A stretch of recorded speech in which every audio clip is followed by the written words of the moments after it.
거짓말. 김서령. 아이의 냉장고 앞에 주저앉았다. 다리에 힘이 홀랑 풀려 서 있기조차 힘들었다. 냉동실 맨 아래 서랍에는 국물을 내는 멸치가 봉지째에 들어있었다. 헐겁게 묶어놓은 비닐봉지를 끄르고 있자니 남편이 슬그머니 다가와 옆에 쭈그려 앉는다. 달걀옷 입혀 지진 두부 한 모와 함께 저녁밥 한 공기를 혼자 말끔히 비운 것이 새삼 미안해진 모양이었다. 무엇라도 먹어야 할 텐데 이러다 사람 잡는 거 아니야? 나는 대답도 않고 멸치 봉지 안에다 얼굴을 처박았다. 짠내가 울컥 밀려들었다. 서너 번 숨을 깊게 들이마셨다. 하지만 이건 아니다. 도로 얼굴을 뺐다. 이런 짭조름한 냄새 말고 내 얼굴은 보나마나 울상이었을 테다. 그럼 어떤 거? 남편도 답답하겠지. 시원하고 그러니까 위장을 확 휘저어놓을 만큼 막 그런 비린내. 그가 휴 입술을 옹송거리며 한숨을 쉬었다. 도대체 이 여자가 무슨 소리를 하는 거야?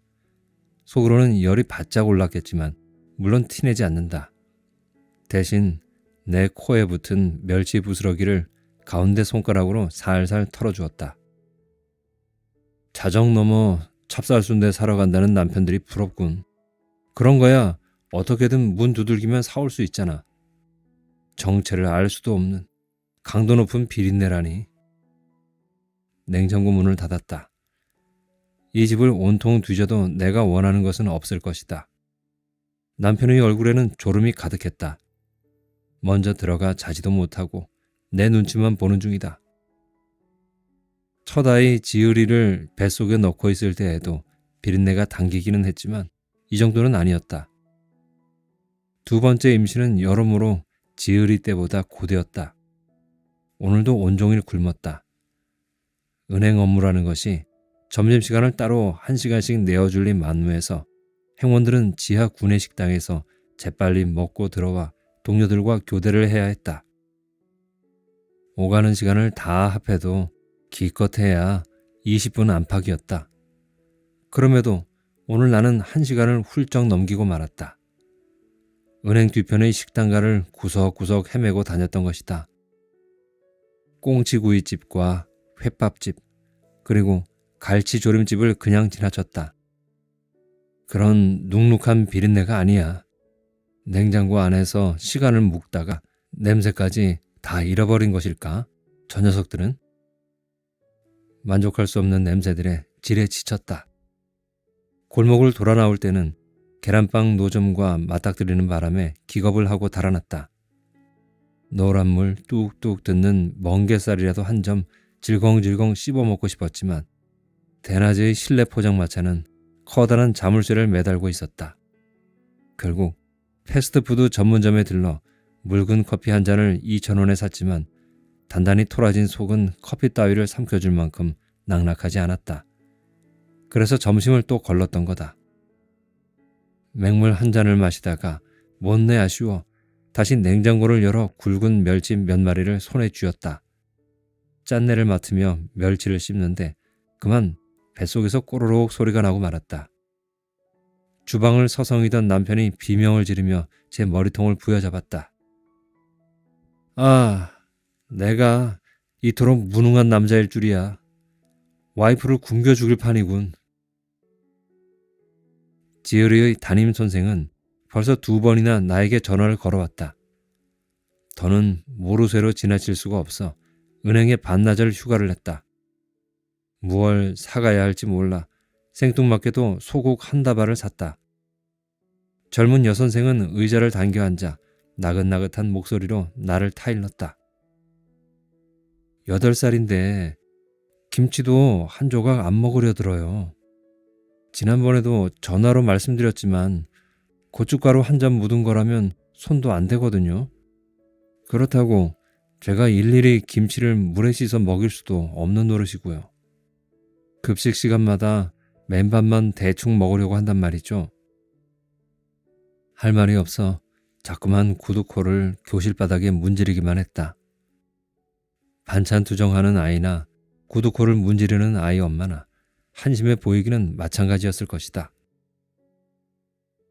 그러다 보니 지으리가 아무래도 또래들보다 키가 많이 작죠. 어머니께서 신경을 많이 쓰셔야 할 것 같아요. 교문을 빠져나오자마자 당장 엄마에게 전화를 걸었다. 무엇보다도 또래들보다 키가 많이 작다는 말이 가슴에 탁 걸렸다. 뭘 어쩌자는 거야. 지율이 저러다가 키가 조망만한 채로 자라지도 않으면 엄마가 책임질 거야? 소리를 고래고래 질렀다. 택시는 잘 잡히지 않았다. 장서방 키 큰 거 몰라? 그 말짱한 유전자 받고도 애가 딱 똥자루만 해지면 나중에 엄마 미안해서 어쩌려고 그래? 아파트 대출금을 갚으려면 은행을 그만둘 수 없는 처지여서 나는 지으리를 낳자마자 엄마에게 맡겼다.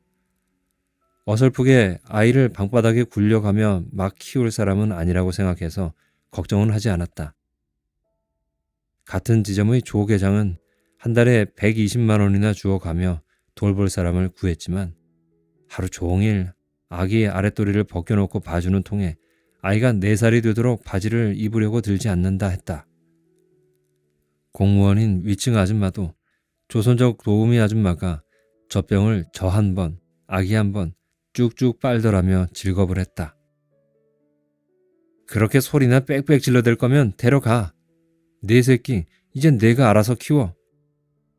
엄마도 지지 않고 언성을 높였다. 칠순을 코앞에 두고서도 저리 카랑카랑하다. 나는 분이 덜 풀린 채로 택시를 잡아타고 엄마 집으로 향했다. 지을이 담임 선생에게 다시 불려가지 않으려면 엄마 버릇부터 고칠 필요가 있었다. 지을이의 편식은 모조리 엄마 탓이었다. 공군 제대를 한 오빠는 복학을 앞두고 있었다. 채 가시지 않은 군인 티가 싫어 앞머리에 살살 젤을 발라 넘기고 옷장문을 열어놓고 한참씩 고민에 빠지기도 했다. 입대 전에 샀던 청바지들을 쌓아놓고 연거푸 한숨을 쉬었다. 내가 보기엔 그냥저냥 다 똑같은데? 오빠는 나와 말도 섞기 싫다는 표정이었다. 요즘 이렇게 통 넓은 청바지는 아무도 안 입어. 이건 또 뭐야? 내가 예전에 이걸 어떻게 입었지? 밑위가 이렇게 길면 어쩌라고. 아, 촌스러워. 그나마 무난해 보이던 청바지를 하나 집어들었지만 나는 곧 내려놓았다. 보나마나 면박을 줄 게 뻔했다. 그렇다고 저 혼자 쇼핑을 하러 다니는 오빠는 또 아니었다. 그는 말수 적은 경상도 청년이었다. 엄마가 사다 주면 혼자 제 방에서 입어보고는 나를 슬쩍 불렀다. 다리 짧아 보이지 않아? 안 그래. 나는 건성으로 대답했다. 요즘은 연한 블루가 더 낫지 않나? 뭐 그렇기도 하고. 오빠는 바지를 다시 착착 개어 나에게 내밀었다. 연한 걸로 바꿔다 줘. 엄마한텐 아무 말 말고. 끄덕끄덕. 나는 청바지를 받아서 엄마에게 넘겼다. 오빠가 연한색으로 바꿔달래. 사내 자식이 까탈스럽기는. 그런 식이었다. 조금은 소심하고 조금은 무뚝뚝한 평범한 24살. 엄마도 오빠의 그런 성격을 잘 알아서 바꿔온 청바지를 나에게 건네고는 모른 척 입을 다물어 주었다. 오빠는 엄마가 청바지 색깔도 구분 못하는 줄로만 알고 새 바지를 입고 다녔다. 백화점의 겨울 세일이 끝나갈 무렵이어서 엄마는 오빠의 여행을 반대했다. 학교 기숙사로 들어가기 전에 말쑥한 옷들을 좀 사야 한다고 내내 벼르던 참이었다.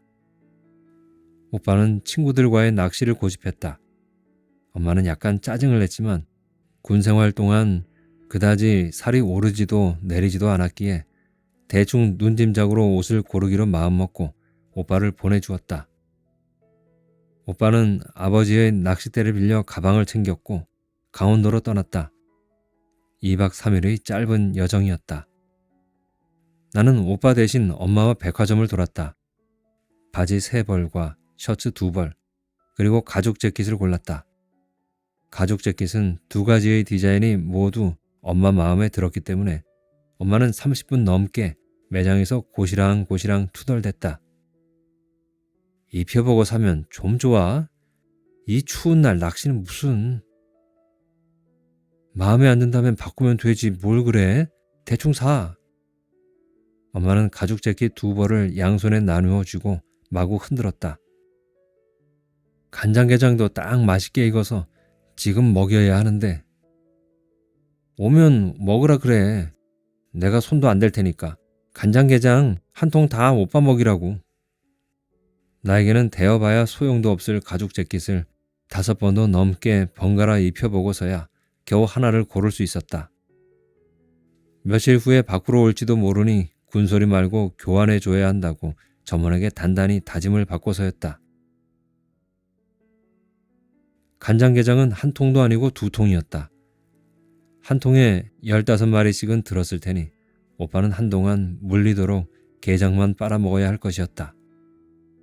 다른 집과 달리 우리 집 간장게장은 고춧가루가 송송 뿌려진 것이었다. 대추와 양파, 고추와 마늘을 넣고 끓인 간장을 식혀 산 게에 부으면서 고춧가루를 같이 풀어 넣으면 매콤달콤하게 게장이 맛깔났다. 한 마리 꺼내 먹을까? 아직 안 익었어. 엄마는 단호했다. 오빠가 밥상 앞에 앉기 전까지 엄마는 절대 첫 게를 꺼내는 법이 없었다. 아까는 다 익었다더니. 내가 새초롬하게 굴어본들 엄마는 표정 하나 변하지 않았다. 이틀만 더 있으면 딱 괜찮아져. 지금은 간도 안 배웠어. 싱거워서 못 먹어. 그렇다고 엄마가 아들과 딸을 두고 편애를 했다던가 그런 것은 아니었다. 오빠는 서울에서 대학을 다녔고 나는 집 근처 지방대학에 다니다 보니 얼굴을 덜 보는 자식이 더 애틋해서 그런 것이라는 걸 나는 알고 있었다. 나는 그런 엄마를 기분 좋게 놀려먹을 뿐이었다. 한 달이나 2달에 한 번씩 오빠가 집에 올 때마다 엄마는 아버지와 함께 새벽 어시장에 나가 물횟감을 사왔고 아직 잠이 덜 깬 나를 닥달해 마늘을 찢게 했다. 엄마가 깻잎과 양파를 잘게 써는 동안 아버지는 마당 수도가에서 회를 떴다. 나는 마루문을 활짝 열어놓고 신문을 펼쳐둔 다음 마늘에 반, 신문에 반 눈을 주워가며 콩콩 절구질을 했다. 그럴 때면 아침 햇살이 폭신하게 등을 눌렀다. 숭어와 우럭, 오징어가 섞인 회를 각자 오목한 그릇에 담고 채 썬 채소를 듬뿍 올려 회장을 뿌렸다. 집에서 직접 담근 포도주를 넣은 회장은 달짝지근했다. 김 무럭무럭 나는 흰밥을 공기마다 고봉으로 푼 후에야 엄마는 오빠를 깨웠다. 운동복 바지를 축혀 올리며 부은 눈을 한 오빠가 밥상 앞에 앉으면 게 2마리가 담긴 접시도 내왔다. 손가락에 힘을 줘 게딱지를 열고 몸통은 가위로 4등분을 했다. 다리를 하나씩 뜯어놓고 집게발은 가위집을 내 행여 이를 다칠까 반으로 잘 갈라놓았다. 그런 엄마를 쳐다보고 있자면 아버지와 나는 게장에는 손도 댈 수 없어서 그냥 웃기만 했다. 빨갛게 묻힌 회는 절반쯤 먹고 나서 차가운 물을 부어 휘휘 저었다. 그렇게 물회까지 훌훌 마시고 나면 설거지는 뒤로 미루고 다들 마루에 누워 낮잠을 잤다. 계절을 가리지 않는 주말 호사였다. 엄마는 오빠의 낚시 여행에 회장을 챙겨주려 했다. 오빠는 잠시 난감해했다. 그도 그럴 것이 오빠는 아버지의 낚싯대 중에서 가장 비싼 걸로 골라 현관에 세워놓았고 크지 않은 백팩에다 날렵하게 이미 짐을 싸둔 터였기 때문이었다. 포도주를 넣은 회장병은 너무 컸다. 게다가 깨질 새라 신문지나 수건으로 돌돌 말아 넣는다면 백팩은 보기 좋게 부풀 것이었다. 싫다는 소리도 못하고 뚱한 얼굴로 선 걸 보더니 엄마가 회장을 도로 받았다. 이걸 안 가져가면 아무 데서나 사 먹을 거 아니야? 조미료만 잔뜩 들고 맛도 없는 걸 왜 사서 먹을 생각을 해? 그냥 손에 들고 가도 될걸. 그제야 홀가분해진 오빠는 대문 밖으로 뛰어나갔다. 엄마가 영 못마땅한 얼굴을 했다. 강원도 겨울바다로 낚시를 떠났던 오빠는 집으로 돌아오지 못했다. 방파제 돌더미 사이로 빠진 뒤 물에서 나오지 못했다고 했다. 오빠의 친구들이 파랗게 언 입술을 덜덜 떨고 있었다. 왜? 엄마가 오빠의 친구들을 하나씩 부여잡고 왜 오빠가 물에서 나오지 못했느냐 물었지만 아무도 대답하지 않았다. 그들은 겁에 질려 있었다.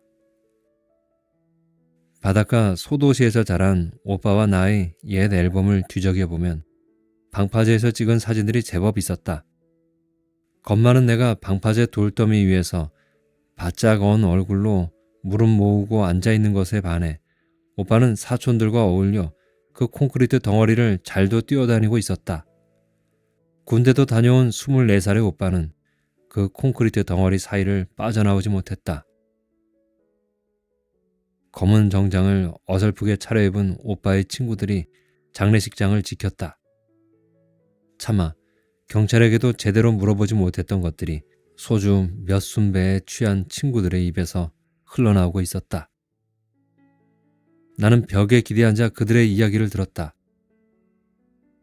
파도도 없던 그날, 오빠는 제 손으로 점퍼를 벗고 콘크리트 덩어리 사이로 몸을 밀어넣었다고 했다. 고추장 때문이라 했다. 낚시에는 몇 마리 노래미가 걸려들었고 몇몇은 회를 뜬답시고 설쳐댔을 것이고 몇몇은 매운탕을 끓일 준비를 했을 것이다. 그런데 누군가 손에서 놓친 고추장 통이 돌더미 사이로 퐁당 떨어졌단다. 오빠는 그걸 줍겠다고 점퍼를 벗어놓고 물속으로 들어갔던 것이다. 고작 500g짜리 순창 고추장 한 통을 건지겠다고 말이다. 병신. 엄마는 여전히 김치를 담갔고 돼지고기를 볶았고 간장게장을 만들었다. 간장게장은 만든 지 얼마가 지나면 곧 물러졌다. 나는 오빠의 빈자리를 엄마에게 들킬까봐 한 끼에 2마리, 3마리씩 꼬박꼬박 게장을 빨아먹었다. 입천장과 혀가 얼얼하게 헐었다. 또 엄마는 여전히 횟감을 사왔고 아버지는 마당 수도가에서 회를 떴다. 다만 엄마가 횟장을 만들지 않았기 때문에 내가 마늘을 찌을 일이 없었다. 나는 마루문을 열어놓고 그냥 신문만 보았다. 우리 가족은 고추냉이를 푼 간장에 회를 찍어 먹었다. 간장으로는 물회를 만들어 먹을 수가 없어서 나는 곧 밍밍한 회에 입맛을 잃었다. 언제부턴가 냉장고에서 고추장 통이 사라졌다. 직접 담근 포도주는 더 이상 쓸 일이 없어서 뚜껑에 뽀얗게 먼지가 올랐다.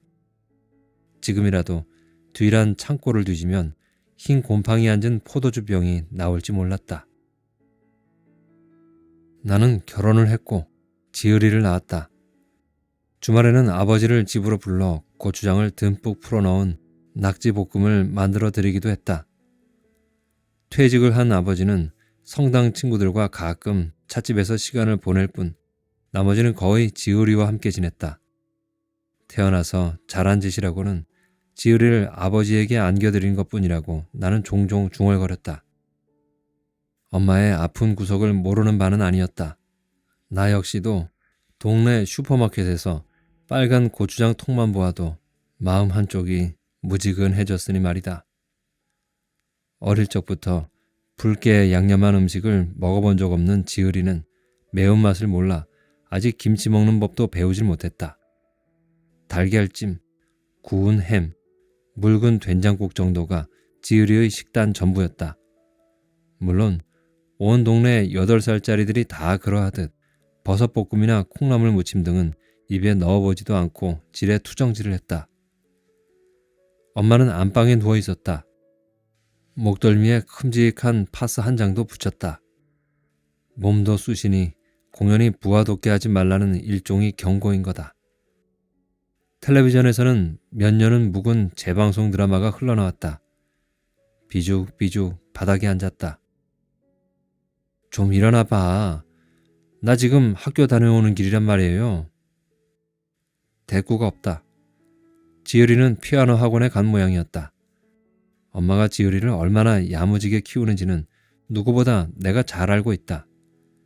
일주일에 한 번씩은 서점에 데리고 가 직접 책을 고르게 하고 과일과 채소는 유기농으로 살뜰히 골라 먹였다. 패스트푸드는 나쁜 것이라고 어린 지율에게 얼마나 되뇌어 놓았는지 텔레비전에서 햄버거 광고가 나오면 지율이가 도리어 나를 가르치려 들었다. 엄마, 저건 정크푸드야. 저런 걸 먹으면 뚱뚱해지고 키도 안 커. 이봐요, 장지을. 너처럼 김치도 안 먹고 고추장도 안 먹는 애들은 더 키가 안 커. 지율이는 못 들은 척 딴짓만 했다. 그럴 때는 영락없는 제 외할머니 판박이다. 얄미운 마음에 나도 모르게 눈을 흘기곤 했다. 매운 음식이 몸에 좋은 것도 아닌데 뭐. 너무 걱정하지 마. 남편은 바짝 예민해진 나를 달래려 들었다. 지율이를 맡기는 대신 우리 부부는 엄마에게 매달 50만 원을 드렸다. 그 돈은 거의 지율이 몫으로 다시 돌아왔는데 엄마는 지율이 이름으로 된 적금 통장을 만들어 매달 10만 원씩 넣어주었고 피아노 학원비와 영어 학원비를 대신 치러주었다. 엄마의 눈썰미 덕에 지율이의 입성도 여느 아이들과는 달리 귀티가 났다. 남편은 그런 점에서 몹시 만족했다. 그럴 리야 없겠지만 행여 내 아이는 내가 키워라. 엄마가 모른 척 할까봐 마음 졸이는 중이었다. 엄마는 생떼 같은 자식이 고작 고추장통 하나에 숨을 놓고 말았다는 사실이 기가 막혀 한동안 바깥 출입도 하지 않았다. 아까워라. 아까워라. 다 키워놓았더니 고추장 때문에 죽어버렸대잖아. 사람들이 그렇게 수군대는 것 같아서 엄마는 이불 속에서 혼자 꺽꺽거렸다. 아무래도 걔 얼굴 좀 봐야겠다. 잠을 자는가 싶었던 엄마가 벌떡 몸을 일으켰다. 누구를? 네가 좀 찾아봐라. 그 애. 나는 말없이 엄마를 바라만 보았다. 소문은 슬금슬금 찾아왔다. 누가 그런 말을 처음 전하기 시작했는지 아무도 알지 못했다. 또 사실인지 알 도리도 없었다. 그냥 일어서려는 내 옷자락을 엄마가 움켜쥐었다. 이마가 뜨거워졌다. 찾긴 누굴 찾아. 이름도 모르고 누구인지도 몰라. 그게 진짜인지도 모르고. 찾아봐. 내가 그 애한테 화를 내겠다는 게 아니고 그냥 물어보려고 그러는 거야. 엄마는 가슴을 꾹꾹 눌러가며 말했다. 시도 때도 없이 터져나오는 엄마의 우라를 나도 견뎌내기 쉽지 않았다. 뭘 물어보겠다고 그래? 내가 내 아들 보고 물에 뛰어들라 그랬니? 내가 저 고추장 꼭 찾아오라고 그렇게 내 아들에게 시켰니? 그럴 거야? 그렇게 물어볼 거야? 그게 무슨 소용인데 이제 와서. 사람들은 속살거렸다. 같이 여행을 갔던 친구들 틈에 오빠가 평소에 좋아하던 여학생이 끼어 있었다 했다.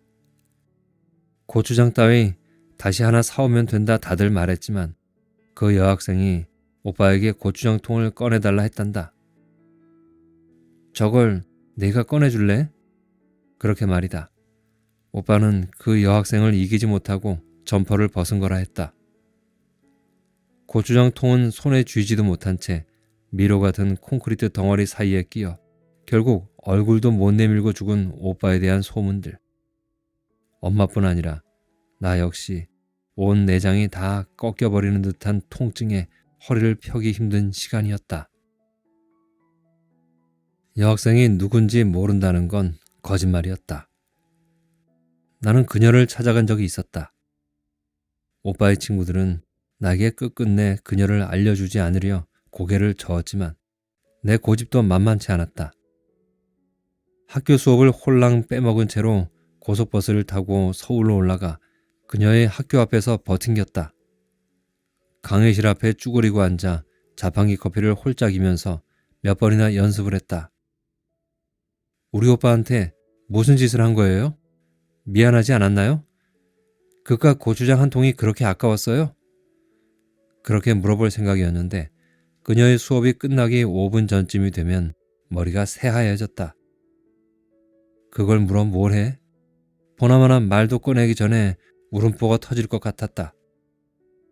강의실 문이 열리고 학생들이 쏟아져 나오기 시작하면 내가 그들보다 먼저 그곳에서 달아났다. 어지러워서 몇 번이나 걸음이 엉켰다. 돌아오는 길에 캠퍼스를 휘둘러 보면 그곳에 오빠만 빠졌다는 것이 믿기지 않았다. 그들은 여전히 먼지가 날리는 운동장에서 공을 찾고 자전거 뒷자리에 여자아이를 태웠고 촌스럽도록 반들반들한 구두를 신거나 재본한 전공책을 들고 뛰었다. 누군가는 동전을 세어 학교 앞 마을버스에 올라탔고 다른 누군가가 노점에서 어묵꼬치를 입에 물었다. 나도 모르게 중얼거렸다. 씨발. 오빠의 장례 때 처음 입어본 깡통한 검은 상복 치맛자락은 걸을 때마다 파스락파스락 소리를 냈었지. 씨발 소리와 비슷하다는 생각을 했다. 청바지에 운동화를 신었는데도 파스락파스락. 어디선가 그 소리가 들려오는 것 같아 나는 가방을 고쳐주고서는 뒤도 안 돌아보고 마구 달렸다. 언젠가는 그년을 죽여버릴 거야. 그런 생각을 했는지 안 했는지는 이제 잘 기억이 나지 않는다. 별다른 취미랄 것이 없었던 아버지와 엄마는 오랫동안 바다 나들이를 다녔다. 새우를 사러 울진까지 다녀오고 생물 오징어를 사러 주문진으로 떠났다. 아침 부두에 들어오는 배를 만나려면 새벽 서너 시 정도에는 출발을 해야 했다. 그런 토요일이면 어김없이 고온한 내 새벽잠을 깨웠다. 오징어 사올게. 마루 좀 닦아놔. 부엌에 마늘 꺼내놨으니까 찌어놓고. 가끔은 옥수수를 사러 삼척일 가기도 했고 때로는 살 것이 없어도 길을 나선 적이 많았다. 바닷가 마을 어느 장날을 찾아 근대 한 모더기를 사온 뒤 된장국을 한솥 끓이기도 했고 맛도 없는 찐빵을 한 봉투 사오기도 했다. 말린 참가자미를 상자째에 사들여 온종일 가위를 들고 지느러미와 꼬리를 다듬은 날도 많았다. 그럴 때면 마루에 온통 진한 비린내가 떠돌기 마련이었다. 오빠가 사고를 당한 뒤 엄마는 아버지와의 바다 나들이를 멈췄다. 엄마가 마주치는 바다란 고작 이 소도시와 맞닿은 어시장 정도였다. 어시장 앞바다는 파도도 들어오지 않았고 방파제 따위도 없었다. 주차장처럼 다닥다닥 비좁게 묶어 세운 배들 뿐이었다. 질벅한 구정물이 튀는 어시장을 돌며 문어와 냉동, 원양 꽁치를 샀다. 집으로 돌아오면 구정물이 방울진 바짓단에서 고린내가 났다. 집 밖 음식이 먹고 싶을 때는 시장 한 귀퉁이에 있는 작은 뾰루지처럼 돌아앉은 꼭지내에서 칼국수를 먹었다. 기계로 민 반죽이기는 해도 손으로 숭숭 썰어 청양고추 칼칼하게 푼 국수였다. 멸치로만 국물을 낸 것이었는데 한 그릇 값이 몇 년째 2,500원 그대로였다. 붉은 것들이 종종 당겼던 아버지는 국수집 긴 나무 의자에 앉아 심통난 얼굴을 하기도 했지만 엄마는 무심한 얼굴로 칼국수를 시간처럼 꼭꼭 씹어 삼켰다. 나는 뽀얗게 밀가루물이 우러난 국물에 밥을 조금 말아 지으리를 먹였다. 고추를 걷어냈는데도 지으리는 맵다고 깍깍 비명을 질렀다. 최는 눈물이 그렁그렁해지고 말았다. 행원 생활을 하다 보면 몇만 원 빠지고 또 10만 원짜리 수표 한 장씩 빠지는 일이 사실 흔했다. 그런데 이번은 좀 컸다. 270만 원이라니. 몇만 원 정도라면 제 돈으로 메꾸어 놓고 말 일이었지만 이건 그럴 정도의 일이 아니었다. 아무도 퇴근을 하지 못했다. 눈물을 짜는 최를 가운데 두고 행원들이 그녀 책상 위에 놓인 개수기도 들어보고 서랍을 빼서 그 안을 들여다보기도 했다. 수표 한 장 사라진 것도 아닌데 거길 왜 뒤져? 피곤해 죽을 지경이었던 내 입에서 짜증이 터졌다. CCTV나 돌려봐. 발이 퉁퉁 부어올랐다. 구두를 아예 벗어버리고 청원 경찰과 함께 녹화 테이프를 돌려보았다. 명절에 월말이 겹쳐 최의 창고 앞은 바쁘기는 했지만 딱히 이상한 풍경이 잡히지는 않았다. 나는 쯧쯧 혀를 찼다. 100만 원도 아니고 200만 원도 아니고 270이라면 네가 뭔가 분명히 놓치고 있는 거야. 그렇게 집히는 데가 없어? 말을 하자마자 화면에 뭉칫돈을 가방에 넣고 있는 여자가 잡혔다. 흐린 장면이지만 분명 몇 개의 뭉치다. 거기 다시 봐요. 행원들이 고개를 들이밀었다. 최도 종정걸음으로 쫓아왔다. 화면 안에서 최가 현금 다발을 키가 제법 큰 여자에게 무심하게 내밀고 있었다. 저거 뭐였어? 미간을 좁히며 최가 기억을 더듬었다. 그러니까 저게 수표 3장 바꾸러. 행원들이 최를 가만히 쳐다보았다. 그제야 최가 얼굴이 빨개져서 어린아이처럼 혀를 빼물었다.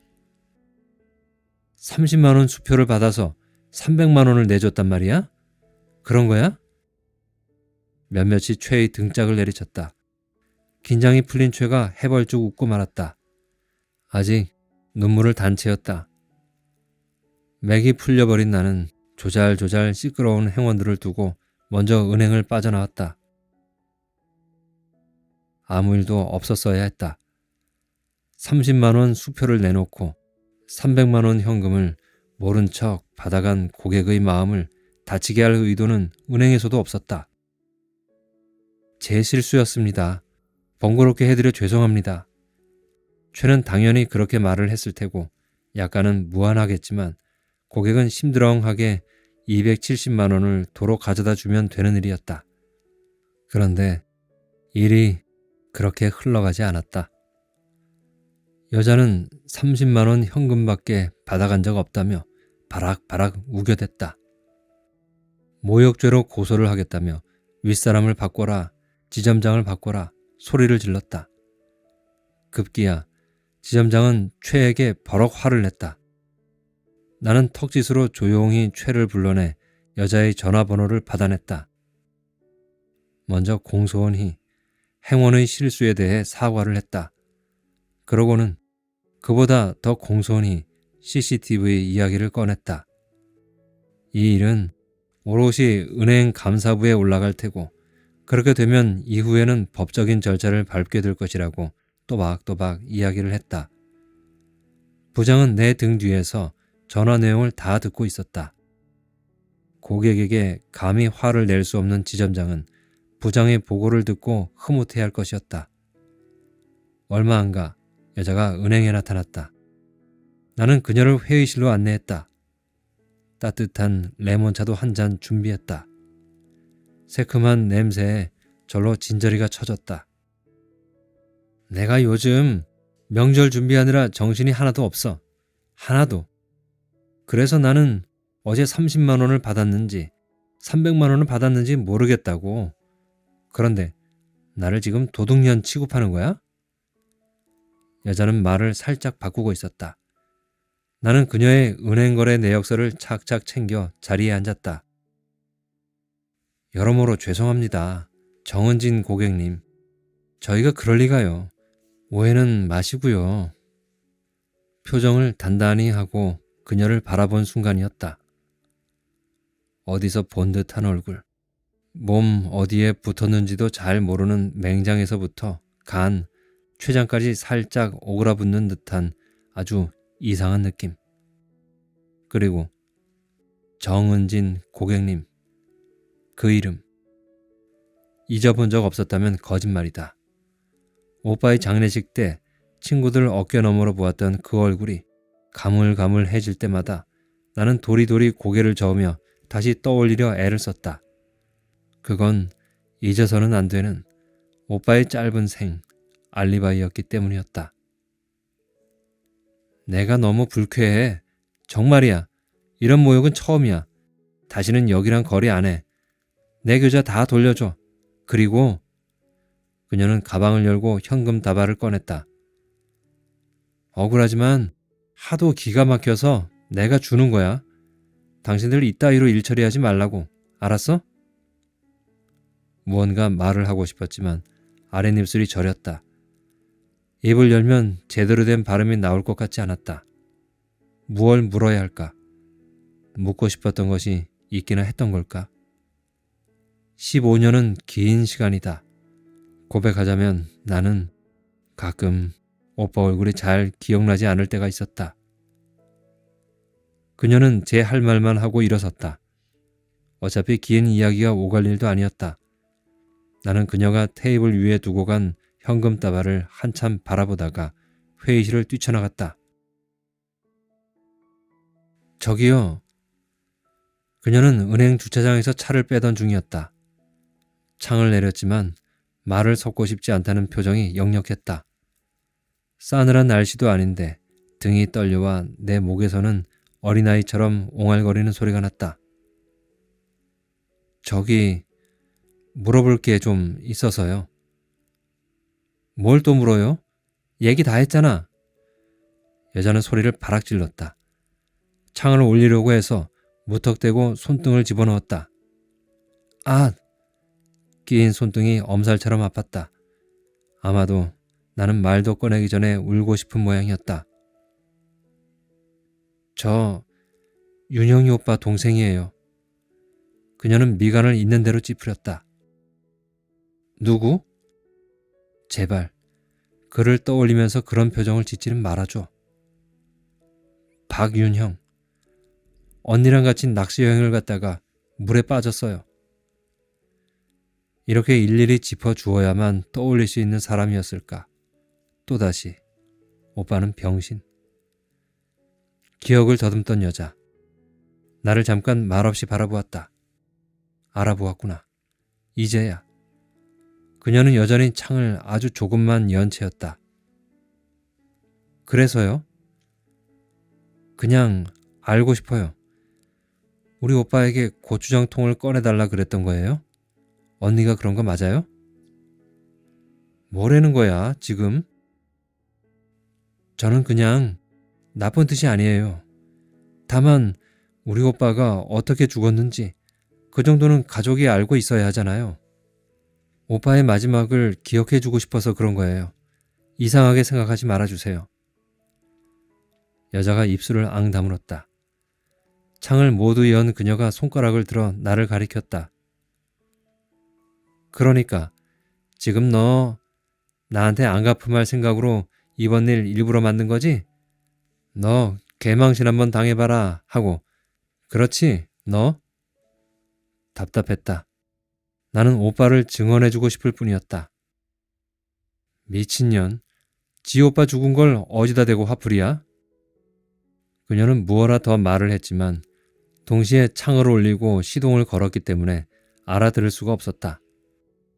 차는 금세 주차장을 빠져나갔다. 붙잡고도 싶었지만 나도 내가 한 짓이 이상한 일이라는 것을 알아서 그럴 수가 없었다. 몇 주가 지난 후 그녀는 은행에 왔다. 나는 그녀를 보고도 긴장하지 않았다. 그보다는 긴장하고 싶지 않았을 것이다. 엄마가 한동안 바깥 출입도 않고 이불 속에서 꺽꺽거렸던 일들을 30대 중반이 되어서야 나는 이해할 수 있었다. 타인에게 슬픔을 들킨다는 것이 부끄러웠다. 그것도 오빠의 죽음에 대한 혐의가 짙은 그녀 앞에서라면 더더욱 그랬다. 대기번호 버튼을 누르면서 그래도 그녀가 내 앞에 서지는 않았으면 싶었다. 96번 고객님, 96번 고객님 안 계십니까? 잠시 기다리던 최는 다음 대기번호를 눌렀다. 여자는 손 안에서 대기번호표를 가만히 구겨주었다. 내 앞의 손님이 볼일을 마치고 내가 다음 번호를 누르기도 전에 그녀가 내 앞으로 다가왔다. 출금을 하려고요. 50만 원. 나는 10,000원짜리 다발을 들어 개수기에 넣었다. 타르르르 소리와 함께 50만 원이 튕겨졌다. 플라스틱 접시에 현금을 올려놓자 그녀가 다시 말했다. 5만 원짜리로 주세요. 나는 가볍게 끄덕여 보이고는 아래 서랍을 열어 5만 원짜리 신권을 꺼냈다. 띠지를 풀고 손가락의 감각으로 10장을 집는다. 내가 그러기야 했겠어요? 그 추운 물에 고추장 통 하나 꺼내달라고 들어가라 했겠어요? 은행 경력 11년이다. 개수기에 넣을 필요도 없지만 그래도 올려둔다. 그녀의 목소리는 나직했다. 그거 얼마 한다고? 그랬으면 내가 미친년이지. 아무도 건드린 적 없는 신권은 탱탱하게 흔들렸다. 그러면 그렇지. 꼭 맞는 10장이다. 그런데 말이야. 그건 잘 모르겠어. 나는 퐁당 빠진 고추장통이 좀 아깝긴 했거든. 그래서 물 아래를 쳐다보다가 고개를 들었을 때 윤영이가 나를 보고 있더라고. 어쩌면 그애 저걸 주워달란 소리구나. 그렇게 생각했는지는 모르겠어. 나는 아주 천천히 50만 원을 봉투에 넣었다. 적절한 두께감이 느껴졌다. 그 애가 점퍼를 벗기 시작했을 때 몇몇은 말리고 몇몇은 탄성을 질렀던 것 같아. 나는 윤영이를 붙잡은 것 같은데 어쩌면 잠깐 우쭐했는지도 몰라. 탄성을 지르던 애들이 나를 보면서 눈까지 찡긋거렸거든. 그녀의 말이 하나에서 10까지 모조리 진실이라는 생각이 들었다. 참 보잘것없는 진실. 죽어버릴 줄은 몰랐어요. 아무도. 내가 내민 봉투를 받은 그녀가 다시 열더니 지폐를 한 장만 남기고 9장을 뺐다. 그러고는 물었다. 결혼했어요? 네. 9장은 핸드백에 넣고 5만 원짜리 한 장이 든 봉투를 나에게 밀었다. 애들 과자나 좀 사줘요. 보폭 좁은 걸음으로 그녀가 총총 사라졌다. 엄마는 마당 수도가에서 묵은 김장김치를 씻고 있었다. 노랗게 죽은 배춧잎들이 늦가을 오전 햇살을 받아 엄마의 손끝에서 털리는 것이 물기가 아니라 햇살밥 같았다. 엄마의 등으로 그늘을 들이운 단풍나무 가지에는 도루묵 한 두름이 매달려 있었다. 빗자루를 털러 나왔던 내가 도루묵을 빗자루 끝으로 톡 건드리자 검은 몸통에 붙어 티도 안 나던 파리들이 호드득 때로 날아올랐다. 엄마가 인상을 썼다. 엄마, 도루묵 조려 먹을까? 칼국수 사오라 시켜두고선. 남편과 아버지는 꼭지내에 칼국수를 사러 갔다. 입맛이 없다고 안방에 들어누워 있던 내가 그나마 그거라도 먹겠다고 나섰기 때문이었다. 국수물에 밥 말아서 도루묵 먹으면 맛있겠다. 조려줘? 끙 소리를 내며 엄마가 허리를 폈다. 씻은 김치를 담은 플라스틱 채반은 살이 몇 개나 부러져 있었다. 남편에게 전화를 걸어 시장에서 새 채반을 몇 개 사오라고 할까? 무 넣고 고춧가루 잔뜩 넣어서 빨갛게 졸여주면 먹고. 엄마는 못 들은 척. 그러면 그렇지. 고작 간장과 물엿 좀 넣어서 졸여줄 거면 나도 안 먹을 테야. 나는 흥흥거리며 나무들 속 거미줄을 빗자루로 쓱쓱 걷어냈다. 까맣게 반짝이는 도루묵이 탐스러웠다.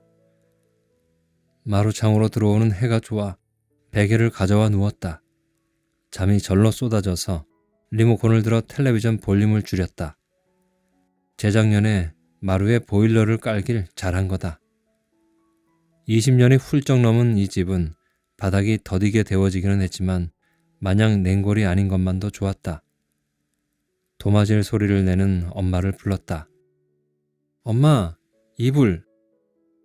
타박도 없이 엄마는 담요를 가져다 던져주었다. 보들보들한 것을 다리와 어깨에 돌돌 감고 누워있자니 입덧 따위는 다 있겠다. 조글조글 소리가 난다. 아마도 엄마가 검은 콩과 좁쌀을 씻는 모양이다. 조금 있으면 잘게 썬 돼지고기 볶는 냄새가 나겠지. 엄마는 씻은 김치 조각으로 돼지고기를 돌돌 말아 이쑤시개로 찍어 놓을 것이다.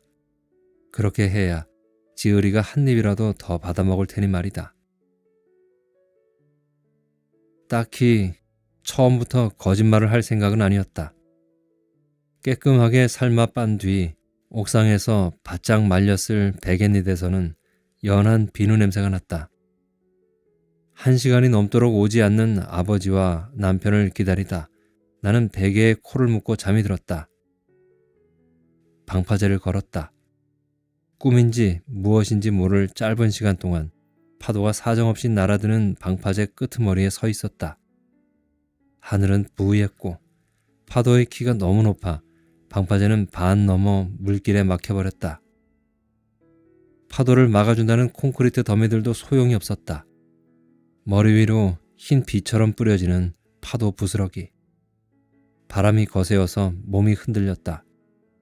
넘어지는 순간 바닷속으로 빨려 들어갈 것만 같았다. 분명 나는 두려웠을 테지만.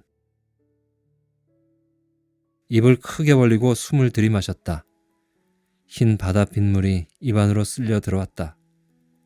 오징어 냄새, 새우 냄새, 물컹한 문어 냄새, 은빛으로 푸르게 빛나는 꽁치 냄새. 아, 바다 비린내. 진짜 바닷물이 풍겨내는 쿨렁쿨렁한 비린내였다. 킁킁거리던 나는 베개에서 머리통을 콩 떨어뜨렸다. 그래서 거짓말이 튀어나왔다. 엄마, 그때 그 여학생 있잖아. 무슨 생각이었는지 나도 알 수가 없다. 다만 그렇게 이야기를 꺼내야 할 듯했다. 선잠에서 깬 나는 아마도 어리버리한 표정이었을 것이다. 아버지와 남편이 아직 돌아오지 않아 엄마는 부화가 나 있었다. 나 그 여학생 만났다? 아주 우연히. 무슨 소린가 갸웃하던 엄마가 알아들었나 보았다. 꾹 다문 입술을 하고 고개를 돌려 텔레비전만 바라보았다. 은행에서 인사를 했거든. 나를 먼저 알아보더라고. 걔가 너를 알아봐? 먼저 인사를 해? 엄마의 목소리는 느리고 낮았다. 응, 그러더라. 인사를 하더라. 뒷말을 미리 생각해두지 않은 나는 잠깐 망설였다. 엄마는 독촉하지 않았지만 더 듣고 싶을 것이었다. 미안하대. 나한테도 엄마한테도 미안하대. 아버지한테도. 걔가 미안할 게 뭐 있어? 무심한 목소리를 빌려 말하는 엄마의 눈꺼풀이 떨렸다. 여전히 나를 바라보지 않았다. 리모컨을 쥐고 이리저리 채널을 돌리고 있었다. 이제 무슨 말을 해야 하지? 자기가 그랬대. 그걸 꺼내달라고. 그 물이 그렇게 깊은지, 그리고 그 콘크리트 사이에 빠지면 얼마나 위험한지 정말 몰랐대. 그래서 오빠한테 그걸 꺼내달라고 부탁했대. 그 추운 날 물에 들어가게 해서 오빠한테 정말 미안하대. 나한테 그렇게 이야기했어. 엄마가 숨을 몰아쉬었다. 채널은 엉뚱한 데에 가서 멈추었다. 레슬링 선수들이 알아들을 수 없는 괴성을 지르며 저희들끼리 치고받았다. 엄마는 채널 버튼을 꾹꾹 누르고 있었지만 힘이 들어가지 않은 손가락 끝은 계속 버튼 위에서 미끄러지고만 있었다. 주름져 늘어진 엄마의 눈 밑 고랑에 붉은 물이 고였다. 오빠는 안 그러려고 했는데 자기가 부탁한 거라고. 엄마는 일어섰다. 화장실 문을 열고 들어가다가 문득 나에게 물었다. 커피 한 잔은 줬니? 그래도 내가 일하는 은행에서 만났는데. 나는 끄덕였다. 화장실 문을 콩 닫는 소리가 들렸다. 어이없게도 아버지와 남편은 술에 취한 채로 들어왔다. 휴대전화도 받지 않더니 시장통 해장국집에 들러 소주를 한 병 반이나 비웠단다. 술을 할 줄 모르는 아버지는 기껏 두어 잔으로 입술이나 축이는 정도였겠지만 얼굴이 불쾌했다. 아주 제정신들이 아니야. 칼국수 사오라 보냈더니 낮술을 마시고 들어와? 아버님이 심심해서 그러시잖아요. 맨날 집에만 계시고. 남편이 개구쟁이 같은 표정으로 씩 웃었다. 취해서 들어온 두 남자는 안방에 이불을 펴고 나란히 드러누워 버렸다. 우리끼리 밥상을 폈다. 엄마는 나물과 된장을 넣어 밥을 비볐고 나는 칼국수 국물에 밥을 말고 고춧가루도 칼칼하게 뿌렸다. 몸에 좋지도 않은 걸 왜 그렇게 뿌려대? 아주 내 말을 못같이 들어요, 진짜. 엄마, 나이 들어 입덧해? 나야 둘째 가져서 그렇다지만 엄만 뱃속에다 뭘 집어넣었길래 나보다 더 요란이야? 내일이면 칠순이야, 응? 지으리는 된장에 비빈 밥 한 숟갈, 칼국수 국물에 만 밥 한 숟가락, 그렇게 번갈아 받아 먹었다. 속이 좋지 않았지만 꾹 참고 밥을 삼켰다. 다음 주 토요일쯤에는 어시장에서 바라다 보이는 한 귀퉁이 바다가 아닌 이 끝에서 저 끝까지 모조리 바다만 보이는 그런 동네를 다녀오고 싶어졌다. 어디다 코를 박아도 바다 비린내 물씬 풍겨오는 그런 동네에 가서 회장 듬뿍 뿌린 막회를 먹어야겠다 생각했다. 그게 아니라면 생새우를 씹거나 가리비를 구워도 좋겠다. 7번 국도를 따라가며 오래간만에 방파제를 다 덮을 듯한 파도를 좀 보아야 하겠다. 콘크리트 더미 위를 가볍게 뛰어다니는 24살의 청년을 본다면 자판기 커피 한 잔 나누어 마실 수도 있겠다. 그런 생각을 하고 나니 입에 단 침이 고이고 그 바람에 그만 속이 뒤집어 버렸다. 나는 숟가락을 내던지고 화장실로 뛰어들어갔다. 우. 입덧을 하는 내내 싫은데도 속에다 밀어넣었던 온갖 것들이 도로 올라왔다. 한참 동안 변기에 얼굴을 처박고 있었다. 엄마가 등을 두들겨 주겠다며 문을 열어보라 했지만 나는 꾀꾀거리느라 그럴 틈이 없었다.